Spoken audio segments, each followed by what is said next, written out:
میرے اور آپ کے آقا و مولا نے ارشاد فرمایا قیامت کے دن میرے سب سے قریب وہ ہوگا جو کثرت سے میرے اوپر درود پڑھنے والا ہوگا. تو یہ حضور کی قربت کا ضامن ہے درود. تو اس لیے اپنی اولاد کو حضور علیہ السلام پر درود پڑھنے کی ترغیب دو.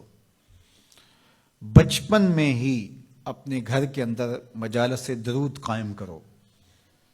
روزانہ کی بنیاد پہ ہو تو بہت اچھا، نہیں تو ہر 8 دن کے بعد ایک دن ضرور متعین کر لیا جائے. جمعۃ المبارک کے دن کثرت کے ساتھ درود پڑھنے کی ترغیب دی گئی ہے اور فرمایا اس دن فرشتے حاضر ہوتے ہیں. تو حضرت ابو درداء رضی اللہ تعالی عنہ نے عرض کی یا رسول اللہ صلی اللہ علیہ وسلم، آپ کی حیات طیبہ میں تو ٹھیک ہے، لیکن جب آپ انتقال کر جائیں تو کیا اس کے بعد بھی یہ عمل جاری رکھا جائے؟ ابن ماجہ میں یہ روایت موجود ہے. تو حضور علیہ السلام نے حضرت ابو درداء سے فرمایا ہاں میرے وصال کے بعد بھی اس عمل کو جاری رکھنا، اور ساتھ ارشاد کیا کہ ان اللہ حرم علی الارض ان تاکل اجساد الانبیاء فنبی اللہ حی یرزق. اللہ نے مٹی پر حرام کر دیا ہے کہ وہ نبیوں کے جسموں کو کھائے. نبی قبروں میں زندہ ہوتے ہیں، ان کو رزق بھی دیا جاتا ہے. تو کہا کہ یہ میرے بعد بھی میرے اوپر درود کے سلسلے کو جاری رکھنا. تو ایک مومن تو درود کے ساتھ جڑا ہوا ہے، وہ تو درود کے بغیر دن گزار ہی نہیں سکتا. الگ سے نہ بھی پڑھے تو اس کو نماز کے اندر درود پڑھنا ہی ہوتا ہے. درود ابراہیمی تو نماز کا حصہ بنا دیا گیا اور اس کو کثرت کے ساتھ درود پڑھنے کی ترغیب دی گئی. تو درود ایک ایسا وظیفہ ہے کہ جو اپنی زندگی میں جتنا زیادہ شامل کر سکتے ہو اتنا زیادہ شامل کر لو. ویسے بھی درود پڑھنے سے بچوں میں تقدس پیدا ہوتا ہے.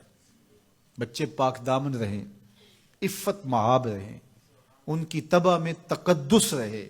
آپ چاہتے ہیں، ہر ماں باپ چاہتا ہے. اور پھر دور موجود کے اندر جو فتنے ہیں تو بہت ضروری ہے کہ ہماری اولادیں تقدس مآب رہیں. تو ان کو درود کی ترغیب دو تو اس کا عملی نتیجہ یہی ہوگا کہ ان میں تقدس کا جوہر پیدا ہوگا اور ان کی عصمت کی حفاظت رہے گی. اور درود شریف پڑھنے والے بچے اور درود شریف نہ پڑھنے والے بچے دونوں کی عادات میں فرق ہوتا ہے. درود پڑھنے والوں کی طبع میں رقت، لطافت، نرمی، محبت، شفقت جیسے جذبات پیدا ہوتے ہیں. یہ درود شریف کا عملی نتیجہ ہے. بعض لوگوں کو شکایت ہوتی ہے کہ ہمارے بچے بڑے اکھڑ ہیں، بڑے تند مزاج ہیں، بڑے سخت گیر ہیں. تو اس کا علاج کیا ہے؟ تو اس کا علاج یہی ہے کہ ان کو درود کی تسبیح دو. درود اکڑ توڑ دیتا ہے، طبیعت کی تندی نکال دیتا ہے، طبائع کی تلخیاں ختم کر دیتا ہے، محمد عربی کے نام کی مٹھاس پیدا کر دیتا ہے. حضور کا نام شہد سے میٹھا ہے، دل آویز ہے. کھنڈ میں اتنی مٹھاس نہیں ہے، شکر اور گڑ میں اتنی مٹھاس نہیں ہے، شہد میں اتنی مٹھاس نہیں ہے، قند اور نبات میں اتنی مٹھاس نہیں ہے جتنی نام محمد میں رکھی گئی. ان کا نام لبوں پر آئے، میٹھا میٹھا منہ ہو جائے. ان کے بول بہاروں جیسے اور اصحاب ستاروں جیسے. ان سا پیارا اور نہ کوئی، ان سے بچھڑ کے لکڑی روئی. جب وہ سیر کو جایا کرتے، سر پہ بادل سایا کرتے. میرے شہر کے ایک پنجابی شاعر ہیں، انہوں نے تو قلم ہی توڑ دیا نا. تینوں سینے دی میں ٹھنڈ آکھاں، اگر آپ کا ذوق ہو تو.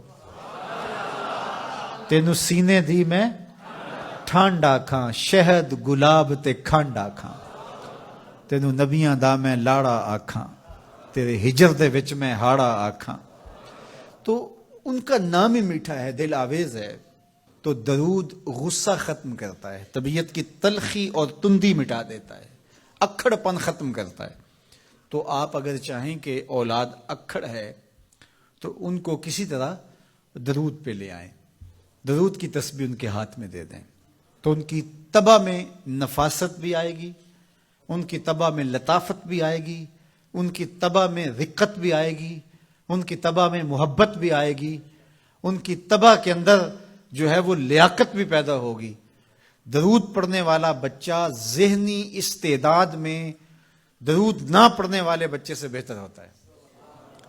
یہ بھی آپ تجربہ کر کے دیکھ لیں، دو بچے برابر ذہنی استعداد رکھتے ہوں اور ان میں سے ایک بچہ درود پڑھتا ہو اور ایک درود نہ پڑھتا ہو تو درود پڑھنے والا بچہ آگے ہوگا۔